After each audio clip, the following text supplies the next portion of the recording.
We're so grateful that you're able to join us in the holy sacrifice of the Mass and the beautiful surroundings or the ceremonies that happen at a First Profession Mass. I'm Sister Frances Rose. I'm Sister Zelly Marie. I'm Sister Maria Paula. Sister Maria Diana. I'm Sister James Carroll. I'm Sister Josepha. I'm Sister Mary Ruth. We wanted to just explain a little bit about what's going on. Every woman is beautiful on her wedding day.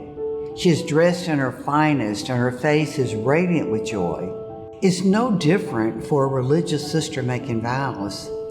When she walks down the aisle, her excitement and smile are clearly seen. This is a day of great joy.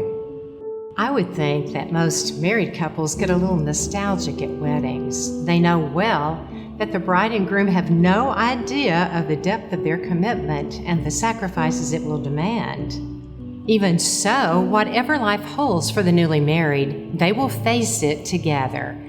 And their starry-eyed hope for the future makes the wedding so poignant. In a similar way, a bit of nostalgia is felt by the professed sisters as they gaze upon the beaming novices soon to make vows. The future must always be accepted in faith.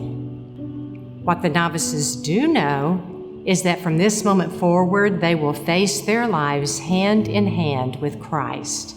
That is joy personified. The First Profession Mass is wonderfully dramatic. The novice is asked to come forward and proclaim her heart's desire before the whole church. She boldly states that she desires the merciful love of God and to be a part of this community. The sisters declare publicly that she makes the vows of her own free will. In doing so, she will consecrate her life to God by embracing poverty, chastity, and obedience. The moment that the sister makes her vows is rich with symbolism. She kneels, a sign of her total gift to God. While she places one hand on the Bible, the Mother Superior also holds that hand in her own. The sister makes her vows relying not on her own strength, but on the strength of the Church. As she follows the invitation of Christ in the Scriptures, she will be aided by the support of her entire community. The sister has already written out her vows, and thus she proclaims them aloud. She then signs the vows, making them official. After the profession of vows comes the moment of external transformation. The novices traditionally wear all white as a symbol of purity and joy. After their profession, they will continue to wear the white habit, a sign that the joy belonging to God is always constant. But they now will wear a black veil, a symbol of renunciation and dying to oneself. The bishop blesses these new veils of the sisters, and then they leave the chapel to put on their black veils. This moment is mystical. It happens in secret as often as the case with daily sacrifices. When the sister returns, she has changed her external appearance. The black veil states she belongs to Christ, and her face radiates with what has occurred. Another moment of radiant joy is when the sister receives the Eucharist for the first time as a spouse of Christ. No words could express the intensity of that eternal joy. The Profession Mass closes with the special ceremony, the blessing of the scapulars. Dominicans originally received the white scapular from the Blessed Mother, and it holds a double meaning. The first is that it is a sign of service to the Church. In the Middle Ages, the scapular served as an apron to protect the rest of the habit. And even more importantly, the scapular serves as a sign of obedience, of being yoked with Christ.